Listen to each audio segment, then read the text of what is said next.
Bote mwana mboka lelo totamboli si micro na biso ya sango ya Congo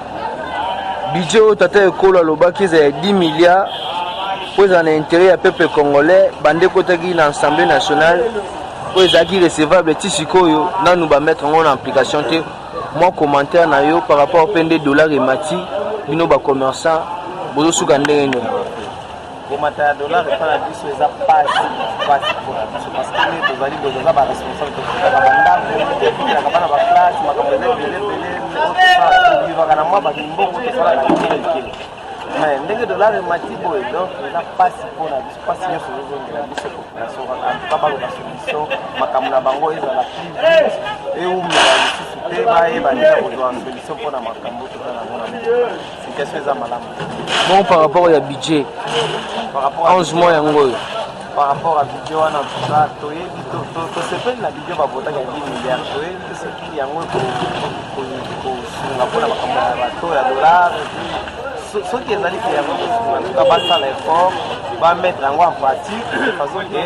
to ya dollar eyeba kita tozala malamu. Mon mot de la fin on a bakonzo bazolanda en tout cas bakonzi basala effort bakanisa na biso population tozosouffrir tozonyokwama toyebi te soki toza wana donc oyo tozali komona na ntango ya ancien régime nde yango mpe kaka tozokontinue kovivre yango te pasi ezokontinue sokokontinue ezosila mais tomoni bana baotango ofele gratuité tomoni basode mouton bana nyonso te bana misu bazotanga ofele misu bazotanga na baekole privé neti biso bana biso batanga na baekole privé mwana yo mo moto olingi pe bandakala ezalaka nde ezalaka bongo eske bandakala bana nyonso batanga na baekole ya leta to nini baprivé ezalaka banini comme d'habitude donc ezali kaka pasi ata mingi ata soki mwana te classe ofele eske mwana kolia classe ofele ntango akozanga classe ntango akozonga classe osenga alia osenga makambo ebele bamaladi ezali donc nyonso eza kaka pasi antuka bayeba kokomisa social ya peuple oyo toyeba kovanda malamu na mokati ya mboka na biso. Merci mwana mboka. Merci. Mbote mwana mboka. Mbote na biso mwana mboka budget ya 10 milliards ti sikoyo 11 mois yango yo depuis côté na assemblée nationale ba député national ba bloquer yango toko évoluer ndenge nini sans budget na mboka. Bon, merci papa journaliste. Yango makambo ngo tozotuna budget 10 milliards ça va tosepeli nango ke eza budget oyo banda Congo ebanda toyoka na budget ya 10 milliards mais budget yango sikoyo tomoni budget bamati budget souffrance ya population emati susu tozoyeba te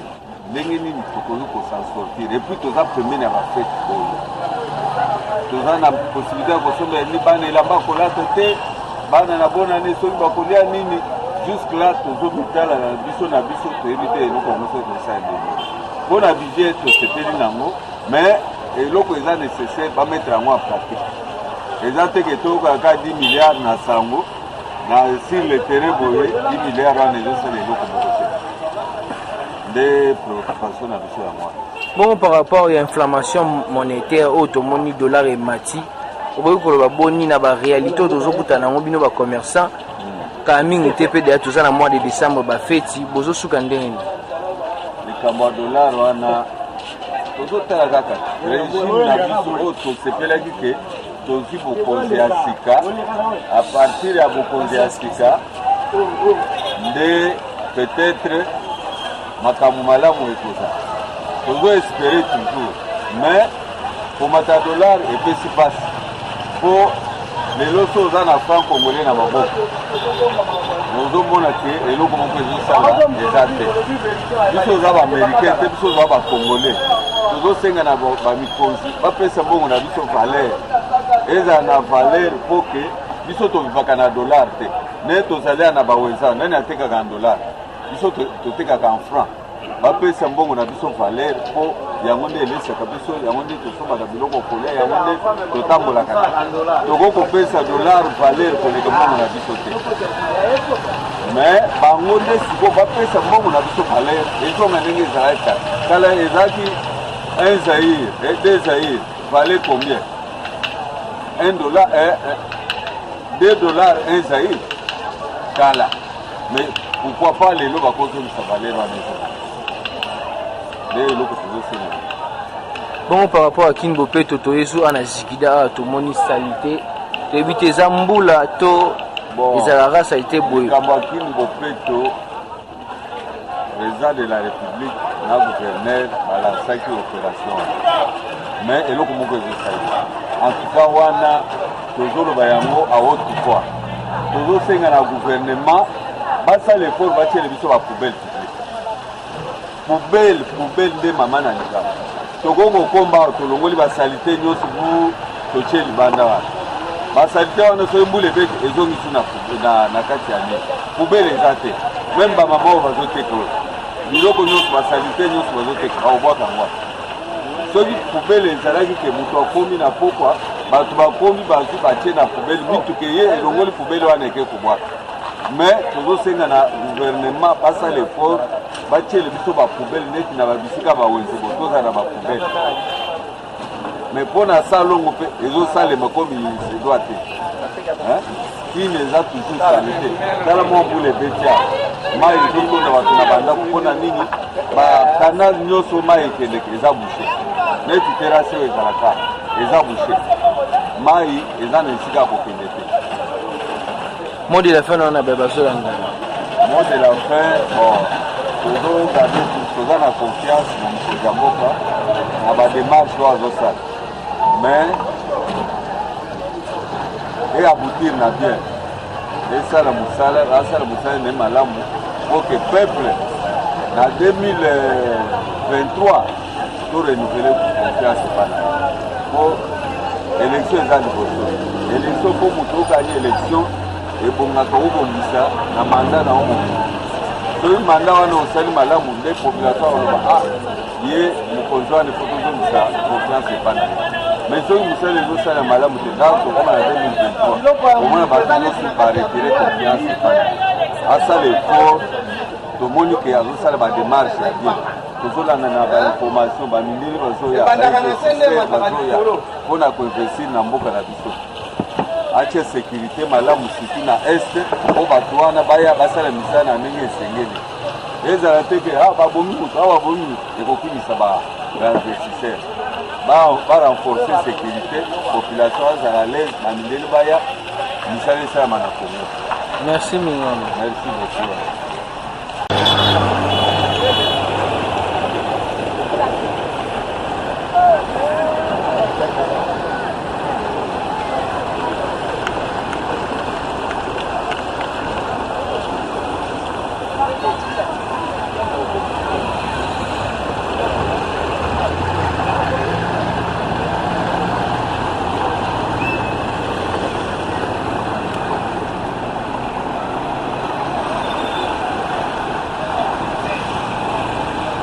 Tango.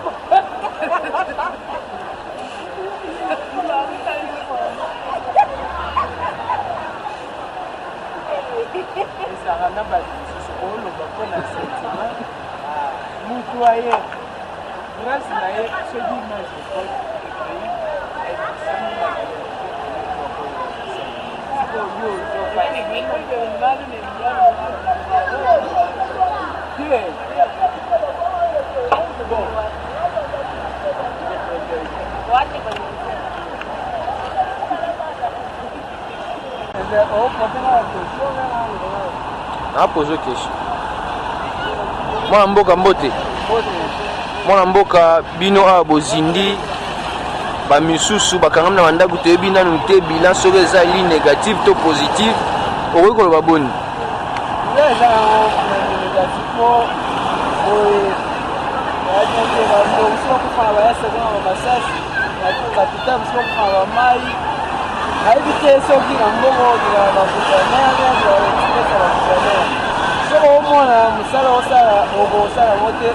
démissionner na yo wala comme tu vas capable de la compétence au sein de ça la mboka pour merde avec du maté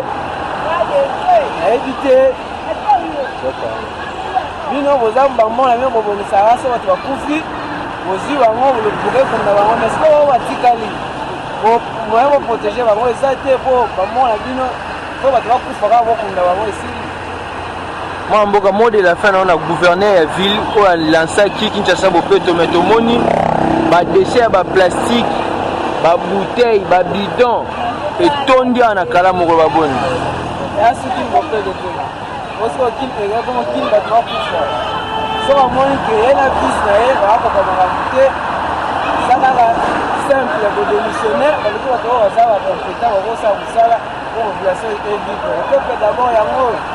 yo fai la kuna na biro na yo o wala pepe da basala na pepe na mosala na mo no sala so mo ni ko ko te démissionner na bato ba se bele ba capable o sala. Merci mwana mboka tozona mpe bana classe oyo baninga na bango misu bazindi na kati ya classe na mbote mwana mboka boni yo toza na limité na première ri tomoni collège canadienne basindi baninga na bino baza na kati ma babimesa te yo koloba mwa boni mpona ngai eza mpasi mpona komona boye nano bakonza mboka bazali ano bachaki vi baleka kaka awa bamona ndenge esalama sombu lebiti mpo basala eloko moko esalama te mpona ngai bazata likanisi moko na kobongisa place mot de la fin na yo esani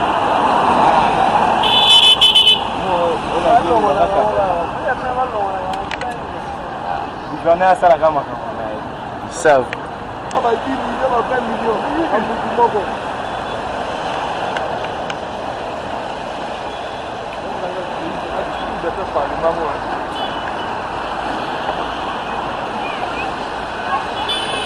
bana kasi kuna bakimbizi na sokani na klasi baobima na sia mai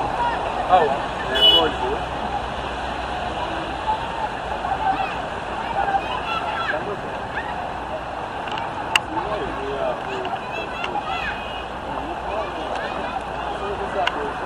Kolomba toloba na régime Kabila toto ezwama te kimbuta tirage yaka moto ezotiraki babaia batirage kaka tirage ezaka nango te oyo aprofonde te mwa mboka tokuti yo awa ozosala mosala ya kolonga badeshe na mai ya kalamu eza nini mais biso toza bana toza bacongolais eza mboka na biso ifo tosala quand même mosala po te ede mboka quand même yango moni tokosala mwa bapression oyo elongalonga na place po etule bien mwa bango ezalaka nini ata mbula mokie ebeti awa bino bozindi ezalaka nini estce ebongi bakire kalamu to nini même kalamu po bakanalize yango bien mais lopango mosusu eza na se boye ifo normalement basopa pena bamatene po etonda lopango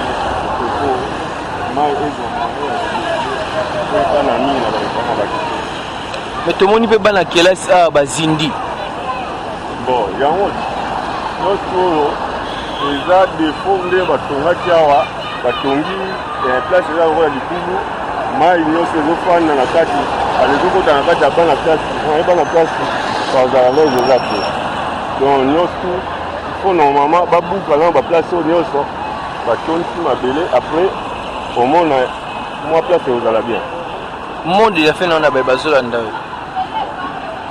nyonso gouvernement ifo atalaka biloko boye mo boye soki bato bazosala boye baza na bamoyen te ye akoyeba méthode nini na kosala mpona kofacilite bato po peut-être mayeba déjà esalema eza bon na likambo président de République aloba les peuples d'abord mais peuple yango bazozinda peuple yango bazozala esika ya bien tokoki koloba nini na président de la République. bon président tozoencourage kaka na baidéologie wana ya les peuples d'abord aza na idéologie moko ya bien mais azwa initiative moko ya bien ya bato ya bien oyo kotravaille na bango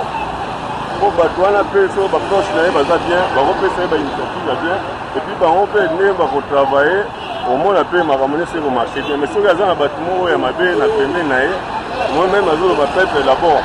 peuple akosentir baefe te devant makambo oyo azoloba wana. Merci mwana mboka tozwa moto mosusu mpona kaka toujours bainondation ezali na mboka. Bonjour papa. Bonjour papa. Papa Sango Congo ekiti apota la réalité nde tolobaka après la pluie à le bon moment mais tu remarqué après la pluie de l'IGE okoki koloba nini na bakonzi bazolanda yo. Nga na koloba tala nani bakatindenge etondeli biso na baponi surtout moye koloba eza te est-ce solution nini bazozwa mpona baponi oyo tala nani bakatwana baplastique baloba ye makambo bashaki sikoyo nde bamilangi oyo ebele boye etondeli biso bakonzi bazoloba nini même bafulu mabe na nga nde namoni mpona bachaki oyo nde balukela biso basolution nde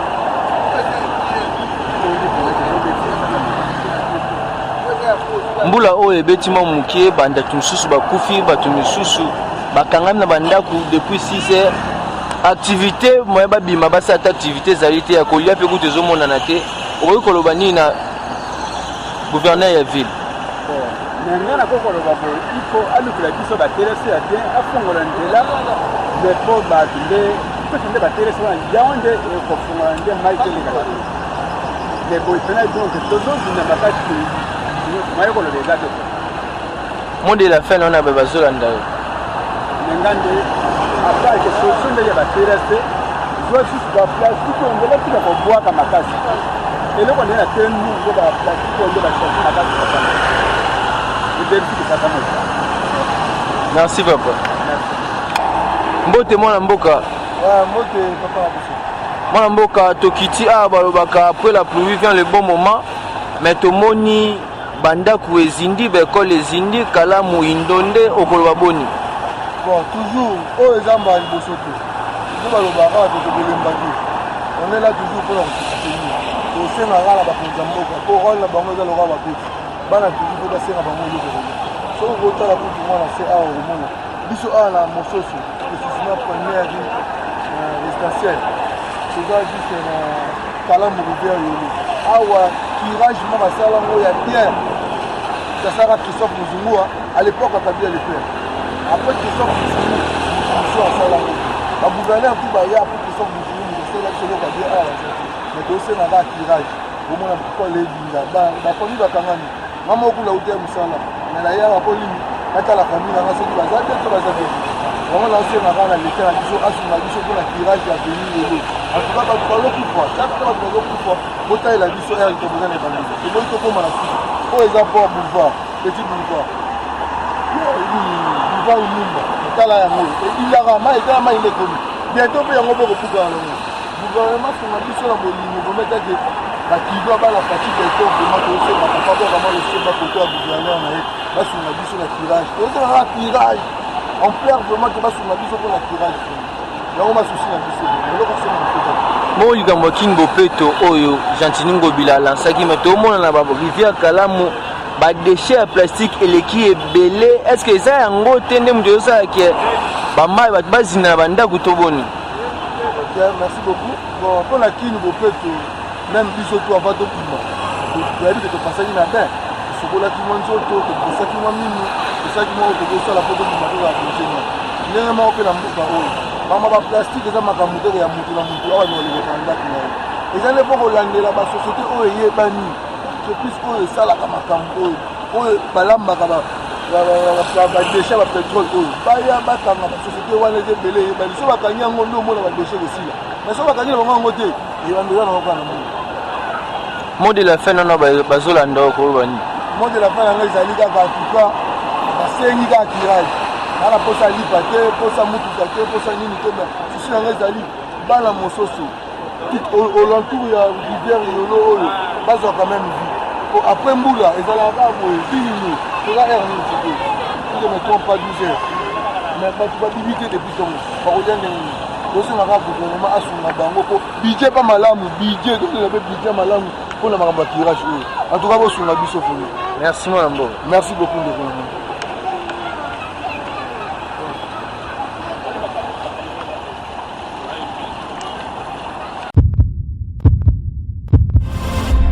Eshima, votre magazine qui bat au rythme de l'actualité. Une réponse à vos besoins en information, un éclairage dans divers domaines. Impartial, documenté, instructif. Eshima au cœur de l'info.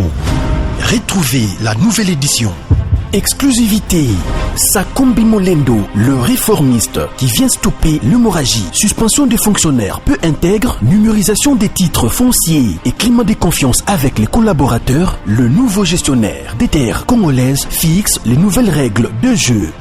Focus, Lambert Mindi, Omalanga, le souverainisme comme un dogme. Redressement délaissé, Tomaluaka Losenjola, l'homme de la situation.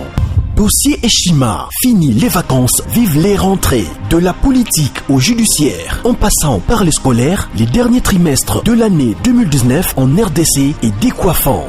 Économie, BCC, un cadre des rétrocommissions et détournements à passer au peine fin. Découverte, Claude Ibalanki et Colomba, les coordonnateurs du MNS au centre de l'action de Félix Tshisekedi dans le Grand Lac. Les dialogues et pourparlers en RDC qu'en tire le peuple.